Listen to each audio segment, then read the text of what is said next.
involves connection through play. Play is the highest form of research. I wonder if you can guess which of the great thinkers and researchers of all time had this to say about play. It was Albert Einstein. And here's the man himself in a playful little selfie. I'm sure he'd be pretty Insta famous. So let's talk about what is play. Did you start sharing your screen as yet? Oh, I think so. Oh dear. 1 second. Oh, oops. Okay. There we go. Okay. That's me. Sorry about that. Let's do that again. Okay. So we spoke about play being the highest form of research. And Albert Einstein actually said that about play. But I still can't seem to view your presentation. I know it's just on my side, or no, Chanel, go to share screen and then just click on your PowerPoint presentation and then say share. Share. Yeah. Okay. There we go. Sorry. Okay, got it. Okay. All right. So here's a little selfie of the man himself, and I'm pretty sure that in our day and age he'd be Insta famous. So let's talk about what is play. So play is voluntary participation. That means it's not coerced. It comes from within the child in an activity that is enjoyable. And this is determined by the child, like I said, with no purpose or end goal, because the play itself is the goal. And in research, it is said that the impulse to play comes from a natural desire to understand the world. In other words, play is not an activity, and it does not meet a set of goals, but goals can be made through play. And it is self-led and exploratory in nature. Play is the process. True play often does not look like a fancy Pinterest-inspired activity. And we just want to go through, because I know as parents in this day and age exposed to a lot of technology, and it's brought great benefit to us through direct access to information, resources, and communication with anyone else throughout the world. But it must be said of the negative effects that this has had on the development of our children and teenagers, even in terms of physical and social development. There are fewer and fewer opportunities for our children for learning through exploration and interaction with the world. And as adults, we're spending so much valuable time watching other people's lives, and ours is passing us by. And then our children are placed in front of the TV or tablets or even TV games as an electric babysitter. And not to mention the amount of sensory overstimulation that occurs with the child watching for hours on end, both visually and auditory. How often these days do you actually find children playing outdoors anymore? And now, more than ever, there is a greater decline due to COVID-19 restrictions and the ever-increasing crime rates within our own country. It is also a good time to mention the importance of monitoring the sites that your child has access to. Online safety is actually something that our children need to be aware of, and we need to be monitoring what they are watching and being exposed to. So that needs to be quite a priority for us. And I know as if the world wasn't scary enough. At the end of this, I'd also like to just mention some of the online safety resources that I use. Okay, so we just want to talk about the impact of technology on play. Also about us documenting everything. We'd like to come up with our cameras, and while our child is playing or us even interacting with them, we tend to be taking pictures. And but it quickly becomes a physical barrier. Imagine you have your child in front of you, and between you, there's this phone with a big flashlight or whatever the case is, and that is actually a barrier to communication. Our kids often pick up on our social cues, our tone of voice, and a lot of that they can't see. I even find that with the kids at work when I'm wearing a mask. You and I can have a conversation and you can tell a bit about me from the way I speak to you, but they actually rely on those social and facial cues quite heavily.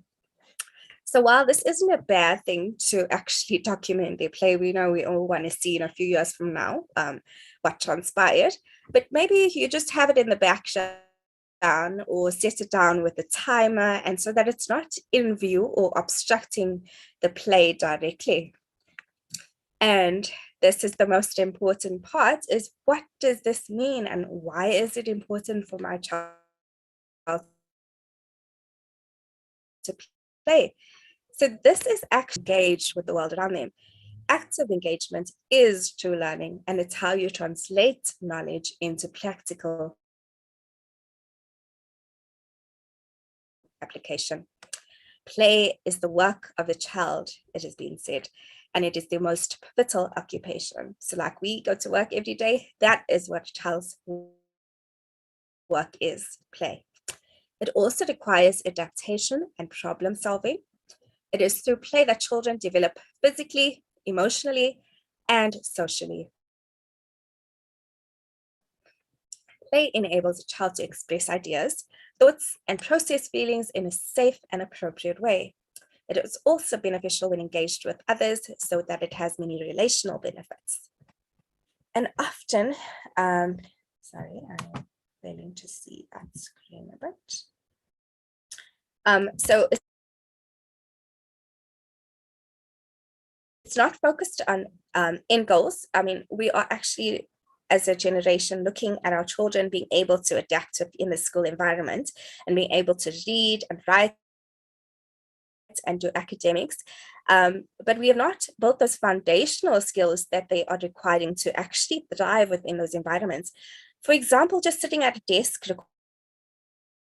requires so many foundational skills like adequate hand muscle strength, dexterity, tripod grasp used to write, and so many others.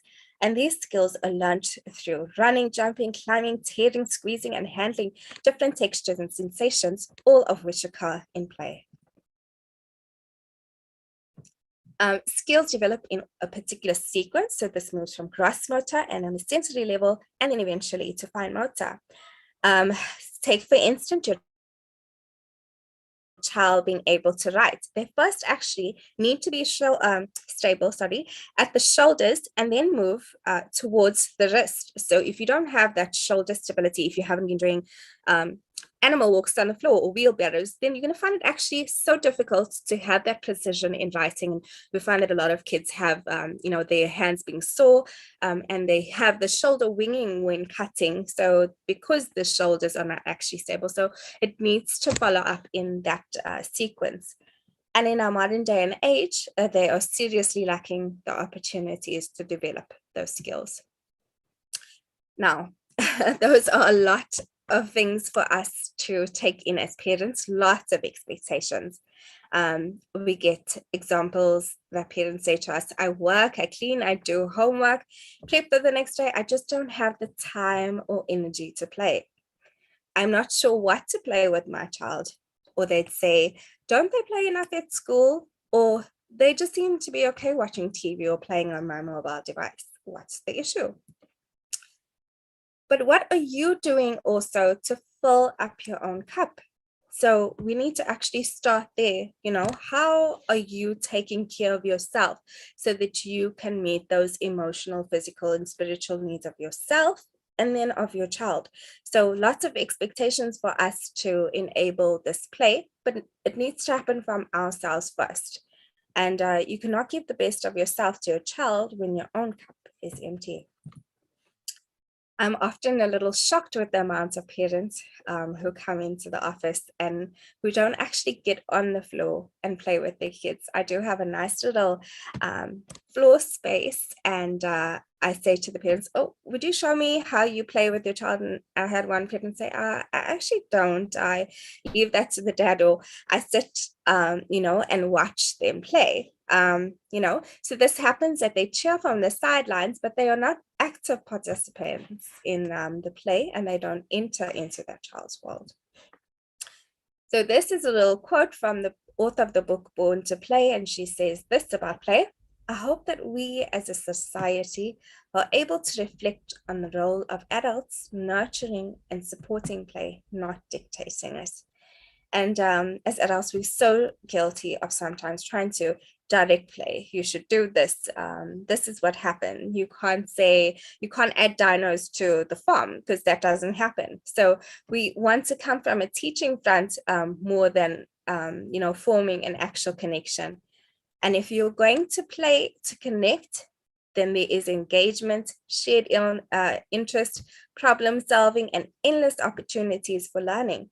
But if you're going to be focused on actually teaching through play, then that connection is going to be lost. And engagement is actually far more important than playing the right way. And it really is no right way to play. So let's talk about what this actually requires from us. And so play doesn't actually have to mean super high energy. We'll talk a bit later about ideas you can use when you are also exhausted with the day. And then it doesn't mean lots of shiny new toys either. All you need is a safe and stimulating, not overstimulating place that supports their sensory needs. So what is your child craving? Do they love to jump around? Are they craving that sensation of touch? Do they look for things to see all day? Are their stimulation heightened by the sense of smell or hearing? And so you look at what actually grabs your child's attention, and you try and support that kind of play based on their own sensory needs. And then you create a space where you also use materials that tap into their interest and expand or inspire their spontaneous play.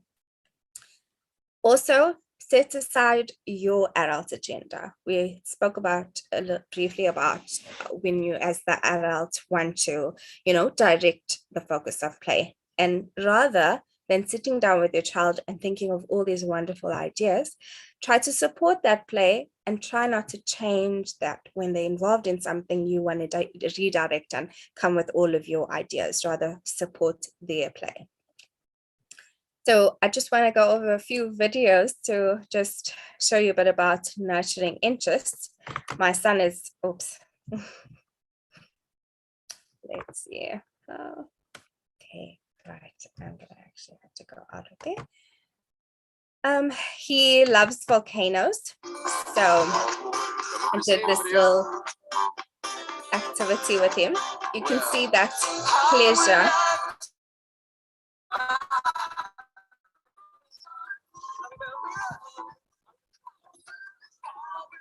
So he's really loving that. And then this next one is of him as a baby. Sorry to interrupt, Yes. Yeah, I'm not able to see the video on my.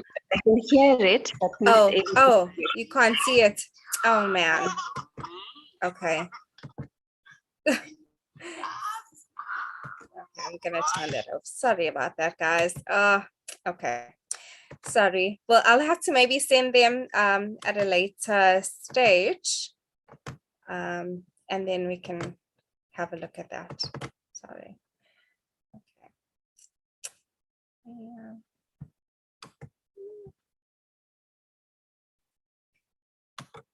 Okay. So we'll skip over those. For your child, it's all about connection to you rather than the objects that you use to facilitate play. When they say things like, "Mommy, can you play with me?" What they're actually trying to say to you is, I feel disconnected from me right now? And will you spend time with me? Or do you delight in spending time with me? It is important to acknowledge the feeling behind the question, even if you do not have the time to play immediately. You could say something like, thanks for asking me. That sounds like fun. Let me just finish up the dishes first and I'll meet you in your room in a few minutes. Or I really do enjoy playing with you. Why don't you take some toys out and I'll join you in a few minutes? And then stick to your word. So you need to also look for opportunities for connection throughout the day. Some examples from my personal life, it would be, my son doesn't actually enjoy waking up in the morning for school. I'm not sure which kid actually does. But I sometimes would wake him up with the song or get excited about what he'll wear for the day or the activities he'll be involved in. I'd say something like, guess what day it is? It's Wednesday. You've got monkey gymnastics. You can wear your monkey gymnastics t-shirt. And I wonder what color shorts you're going to wear. And this quickly turns into a game. And he loves to giggle when I come up with the, dumb answers. And I say, look at these yellow shorts and they're actually blue. So he loves correcting like that. And so even in our morning routine, I could do a little dance here and there or do the teeth brushing song. And that just draws us into that actual joint attention as well as that connection. And that is our focus of play. So you can see in some of those examples, I don't actually have toys with me or objects per se, but I am focused on that interaction with him. I'm meeting him at his level, on his eye level, and, doing what actually interests him. So yes, again, it is focused on shared attention, affect. Affect is to do with your facial expressions as well as your tone of voice. So it doesn't always have to sound, oh, I'm so excited, happy. It just needs to change, I'm so excited you're here today and we're going to play together. So that is not sounding monotone, but actually your range and tone of voice is changing.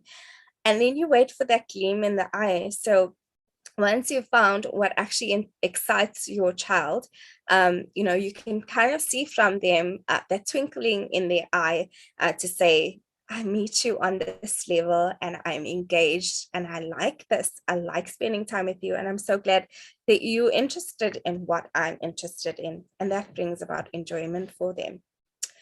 It's really all about meeting your child where they are at, waiting and watching for cues about what they need in that moment. Sometimes the waiting part for us as adults is, quite hard because we want to jump in and say, do you want this? Do you want that? And often when they are playing with their toys on their own, they'll gravitate towards what they want or what they want you to do. It's just about having a bit of patience in those in-between moments. And for those days when you just don't have the energy to play, sensory play is your friend. So you could do things like draw up a bath, throw in some bubbles. Kids love bubbles and some of their favorite toys. And then let your child soak and play for a bit. They'll actually love it. It will help them decompress. It has a calming sensation for them. And extra points for getting your child clean. And then you could also sit on the floor, so you don't have to be super active. You could sit and blow them bubbles. Did I mention kids love bubbles? Allowing them to catch and pop those. And use your voice to show your excitement and delight in them, because that's what they're actually craving, is that showing that you are interested and you love spending time with them. Some other sensory activities would be painting, that especially the younger ones love to finger paint, and they feel that nice sensation, so it actually feeds their senses in that kind of way. And they can get to make a pretty picture. It doesn't always have to be very constructive. Abstract art is a real thing. Sand and rice play are also really nice. So I got this idea from Bluey that I watch with my kid. So this game was actually called Keepy Uppy. Balloons also are famous, objects that kids love to play with. And so this can be active for them, where you both try and keep this balloon up in the air, where you could say, the floor is lava, don't let it drop, or there is some sharks in the water below us, so you need to keep it up. And that sense of movement actually produces these feel-good hormones in the brain from that sense of movement and vestibular system. So it activates that reward system and gives them a real motivation. And other activities for sensory play include tactile. There's lots, you can check out Pinterest for all these wonderful activities with sensory play. So it doesn't have to be a particular theme, but you could put some rice out, or beans like you see in the pictures, or sand, and just throw a few toys in there. They love also just scooping and throwing in sand from one cup to another, especially young toddlers. So that's a good idea. And these are kind of open-ended because there's no end goal, and you can use it in many ways. They also love foam play. Your child will also enjoy seeing you get messy, because I'm sure you do a lot of, oh, don't do that, it's gonna mess. So now they get an opportunity to actually see you enjoying being messy. But protect your floors and furniture. I've learned the hard way sometimes with newspaper or plastic. There's also the use of these open-ended toys that I spoke about, or play props. So what I look for if I'm looking at open-ended toys is an opportunity for shared problem solving. So these toys must equip you to have a shared problem, even if it's in line with a storyline and you're like, oh no, there's a monster. What are we gonna do now? Where can we go? So you're both working to solve this together. Or it could be quite constructive, like some car knocked over our castle. Now we have to build it a different way. What do you think we need? So, those opportunities to actually problem solve. Then we look at social referencing. So look to each other and their facial expressions, the tone of voice, and children rely on those things to figure out an appropriate response. So when you're saying stuff like, oh no, the castle, they're listening to tone of voice and looking at you, maybe like, oh no, and they have to respond in a certain way. So that's where they get that information from. And that it must provide an opportunity for back and forth conversation. And then sometimes in younger kids, this means gestures. So also the way of communicating is also determined by the child's speech development. It must also have an opportunity for a variety of ways in which the object can be used, and which the child can actually use the object. So the object can be manipulated various ways, but they can also use, for instance, a string and beads as pasta that they made, spaghetti and bolognese. So it can actually be used in different kinds of ways. There can be an end goal, but focus is actually on the process. So there's many pathways to get to that end goal. And it doesn't have to encourage development, because play itself is encouraging development. So when you want to play with your child, how do you start?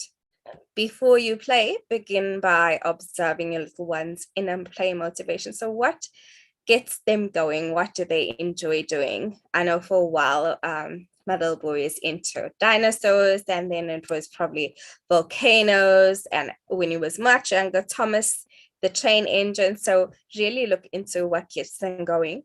And what are you having to pull your child away from sometimes? They won't give up on building this tower with all those blocks. So you tap into, what interests them. So that's, what are the prominent interests and themes in their play? Then this is very important. Get down on your child's level and at the eye gaze. So even if it's not staring your child in the face, it's obviously sometimes a bit weird to look at someone directly in the eyes, but as long as it's within your visual field, you want to get on that eye gaze level. And that's the first step to entering into the and speak less and watch more. So take in all the non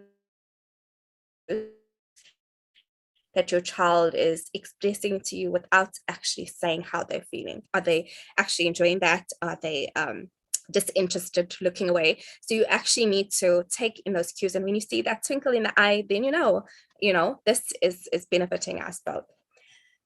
So look for opportunities to mirror your child as well. This lets you know that you are interested, and we get the feeling that we are in this together. Once they're enjoying the back and forth interaction, wait and allow them to actually ask for more. So this is also with the bubble play.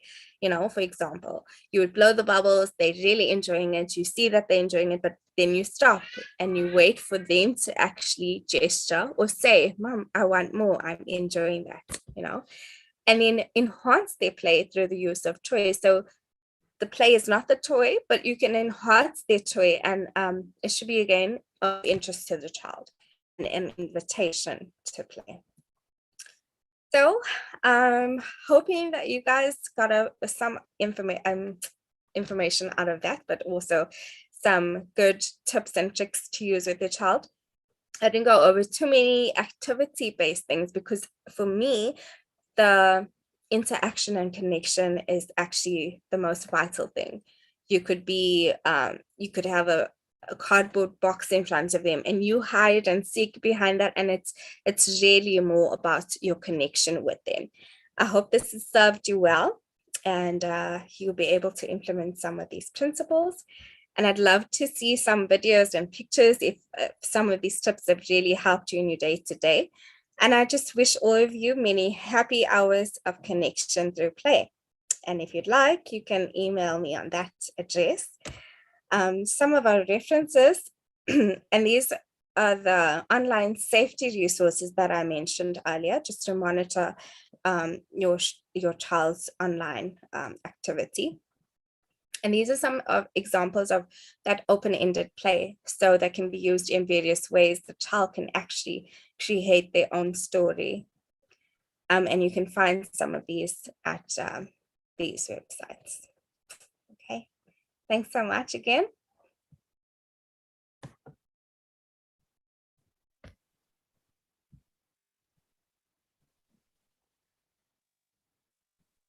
Thanks so much, Chanel. I'm just wondering whether, if you have the video saved on your laptop, will you be able to open up your video separate to the presentation and share screen in that way? Can we try that? I'm very curious to see some of those. So, okay, let me just figure out this. Sorry, man, I'm just, I was a bit technically challenged. Okay, so I've put them in. Let's see. Okay, so let me know if this comes up. I've got it under videos, right? Okay.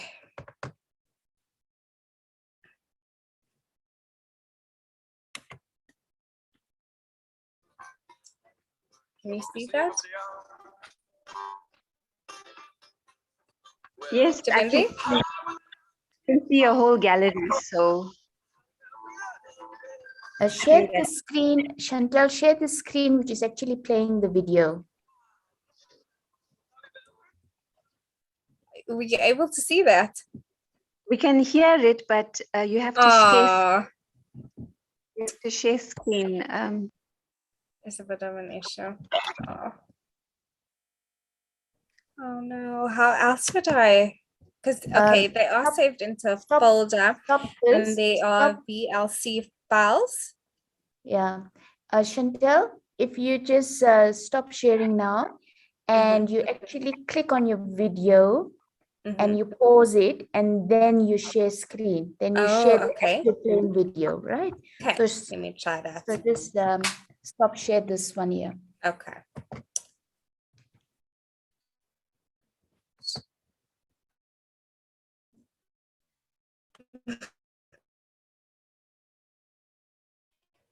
Yeah, Ashay, my brother-in-law is coming to help me. Are you able to see that now? Sure, share now that what you're playing.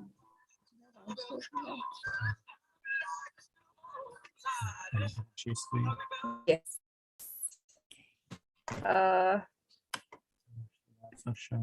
Yeah, okay. Shame, I'm so sorry guys if that didn't work either. I will have to email you guys if you'd like to see. And yeah, because I think those are quite cute for cuteness, and just to see how a child really opens up. I also had some videos of where I was going with what I thought he'd enjoy. So for Easter, we did a bit of an Easter egg with Play-Doh, and we did glitter in between with glitter glue. And I also, on the same day, maybe it was my fault, got him some slime. And for some reason, these kids love slime. And here we are doing this for 2 seconds, and he goes on to play with the slime. So that was also a great example about sticking to your child's interest and not going by, you know, what you want as an adult. So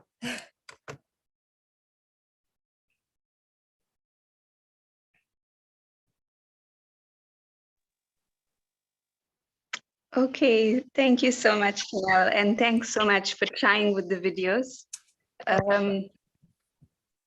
I'm just as challenged when it comes to these technological things myself.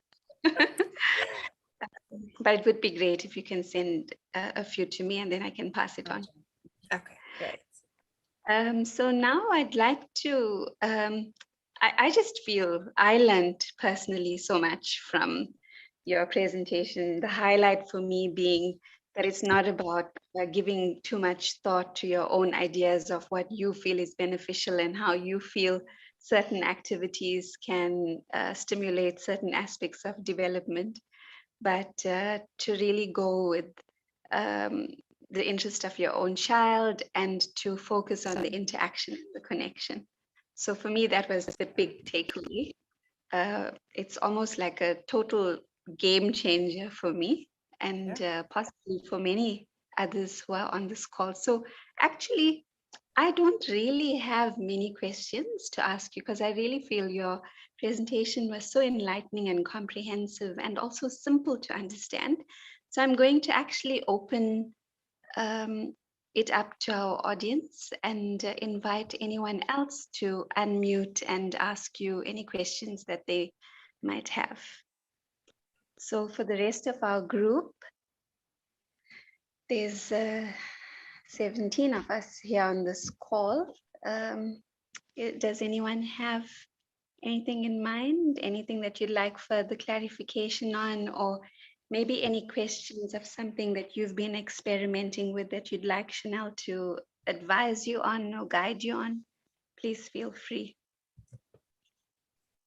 Or if you even want to add to the conversation and share some of your experiences and ideas, that's also welcome. If you don't want to unmute, you can also type in the chat.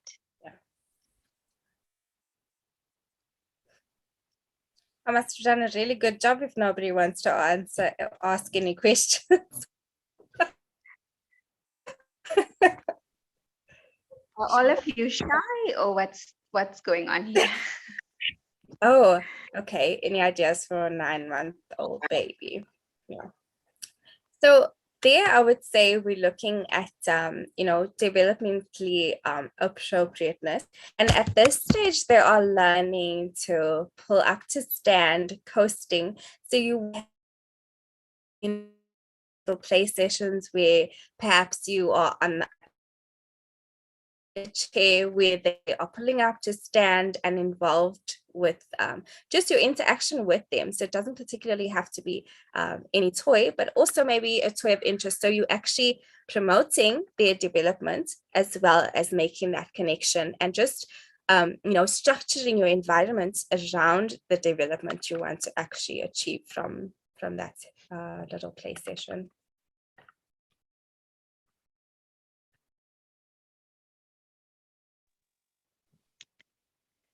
Anyone else? I'm just going through the chat now to see if we might have missed anything.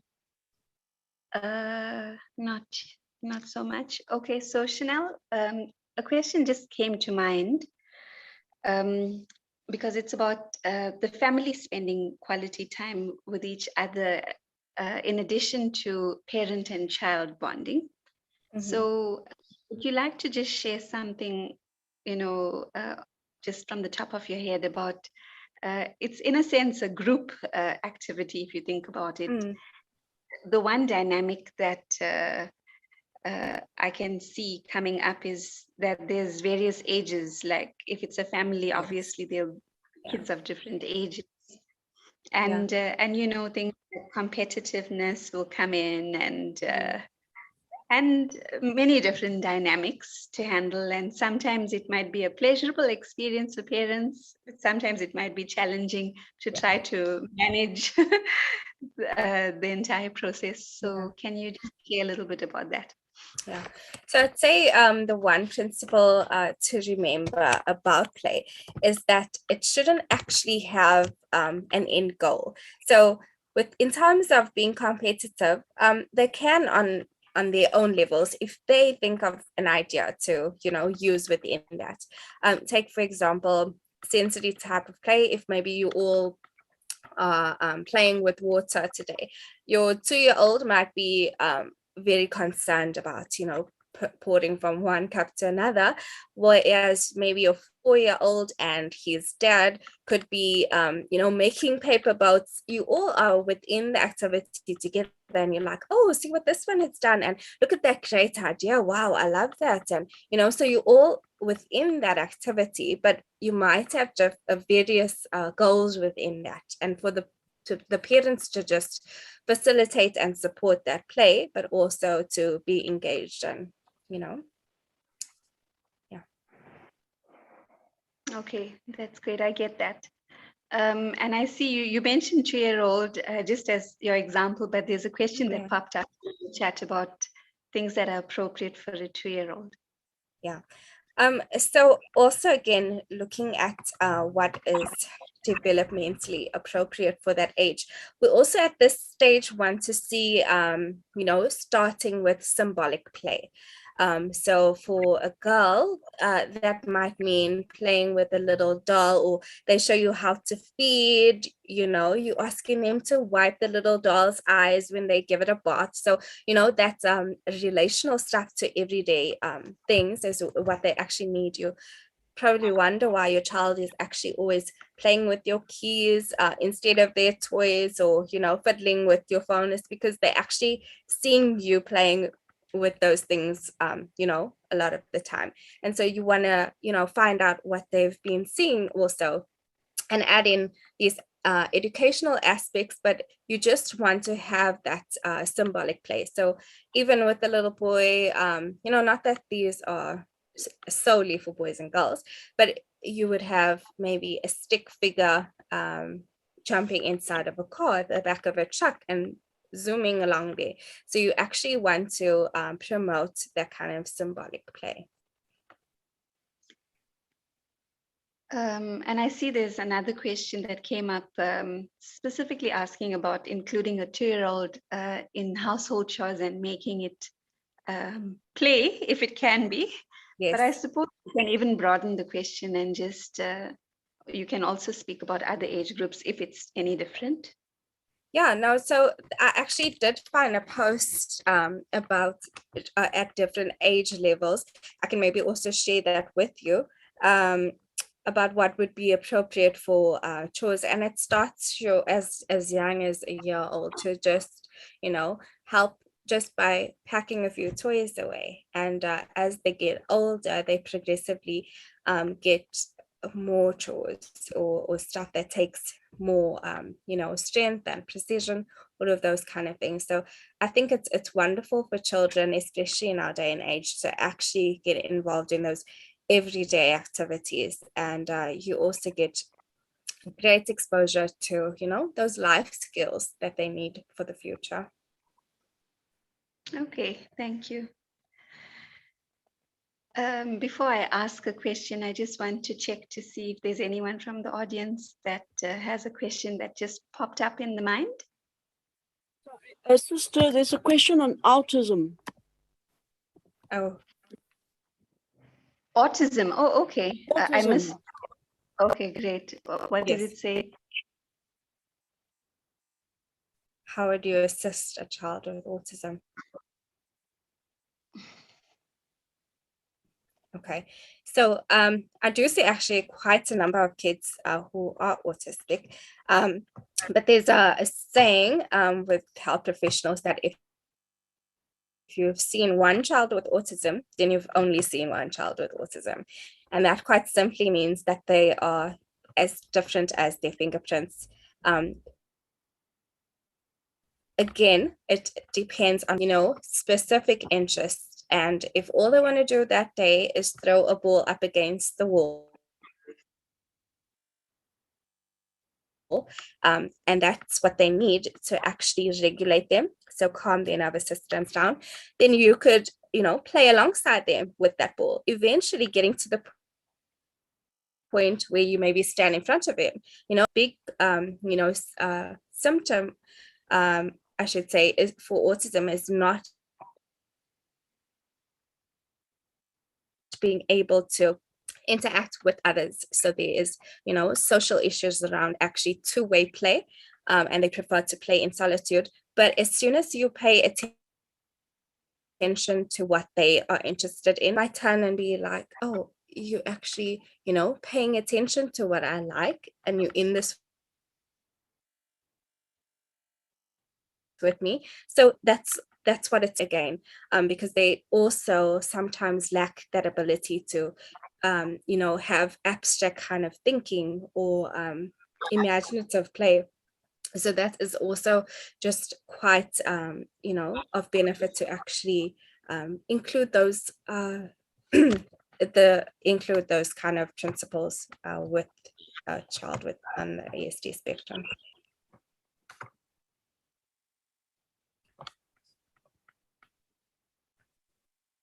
I noticed there was another question on things that might encourage speech development.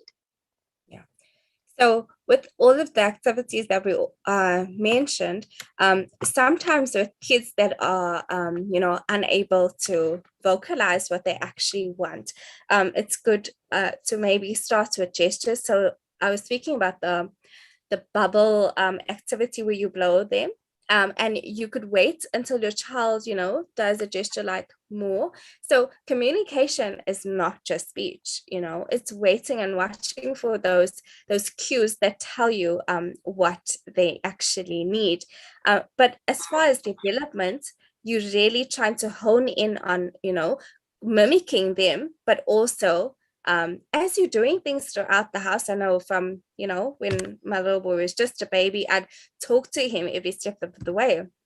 I say, look, mommy's changing your diaper now. Look how you're moving your legs. Oh, your toes are getting open and closing. So each step of the way, make everything about talking. That's how they can start to recognize what you're doing, what things are like, and even the textures, that they are exposed to, or sensations.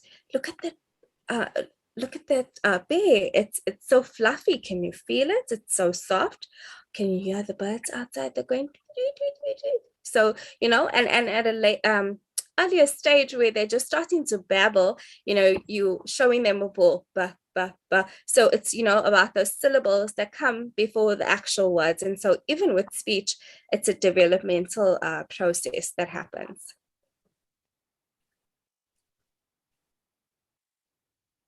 Thank you. Thanks very much. Just checking our chat box. Okay. Nothing that I can pick up that's any different. So I really think this has been just absolutely enlightening. Thanks so much, Chanel. Such a pleasure. And I know you put a lot of effort into it, and it's deeply really appreciated. And I think it's my pleasure. Impact on the lives of the parents and children who are part of this program. And anyway, the recording of this will be on our YouTube channel. So anyone with all my techno blunders. Wonderful content will be there, immortalized. Yeah. So now we'd like to just end by doing a short creative visualization just to close the evening and take some time in quiet to just assimilate everything and also gain the energy and the strength to go back and to add this level of value into our homes with our own families. So I'm going to ask our host to share a screen for a closing meditation that will just take a few minutes. And I'm also going to close my video.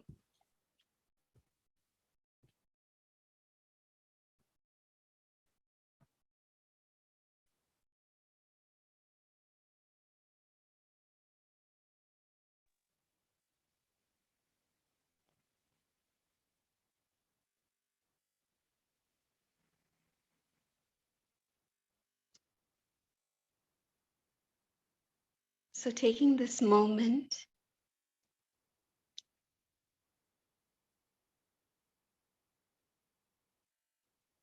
to just remain still with a heart filled so much of gratitude. Gratitude for the sweet energy of love that's so abundantly available. Still, even though the world is facing such a dark hour,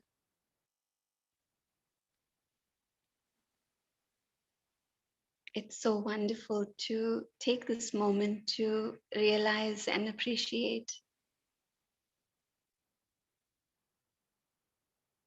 that in every home there are parents, and in every parent there's such a big, unlimited heart overflowing with love. And in every home there's a child or there are children, and in their hearts there's so much joy and so much love and admiration for their parents. And taking our minds even further beyond to that beautiful, beautiful, eternal parent that's watching over all of us and protecting us, giving us the energy and the guidance and the inspiration and the motivation to be our very best and to do our very best, to live with each other, to learn from each other, and to love each other.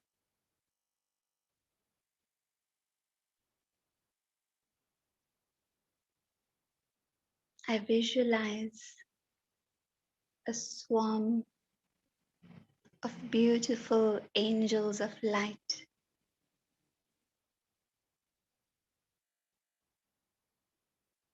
filling the earth. They may have considered themselves to be ordinary human beings, but the love in their hearts has made them into the instruments of God, these angels of light, all sharing their most beautiful treasures with each other.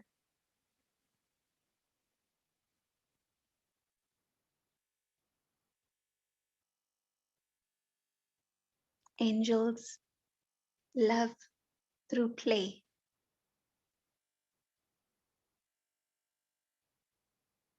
through lightness,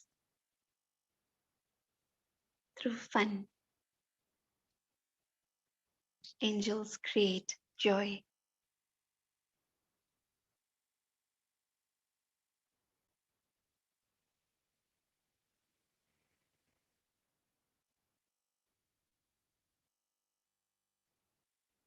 Holding on to this image,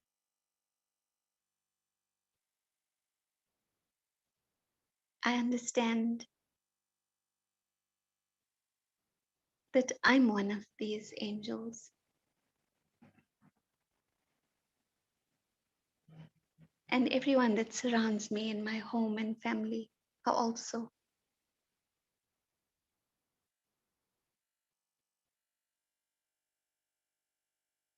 We all belong to each other.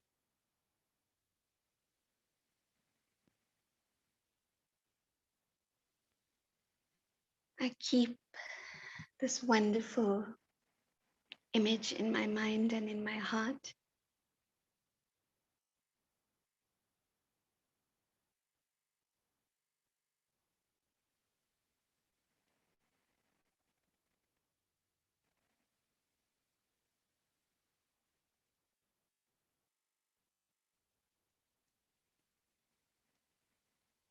And very, very slowly, I allow my attention to return to the room that I'm seated in.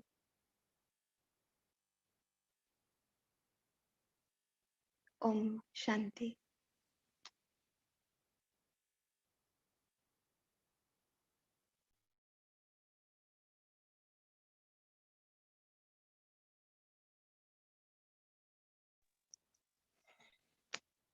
So, Chanel, once again, thank you so much.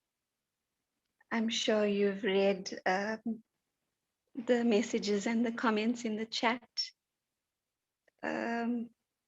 all with so much of gratitude for you. So it was very, very special of you to give us your time and your expertise.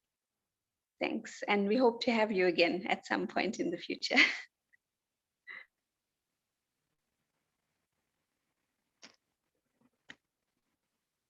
And thanks to our participants. As you're aware, this is a monthly series, and so let's look forward to whatever surprises available for us in December. We'll have to wait and see. Thank you, and take care, everyone. Be safe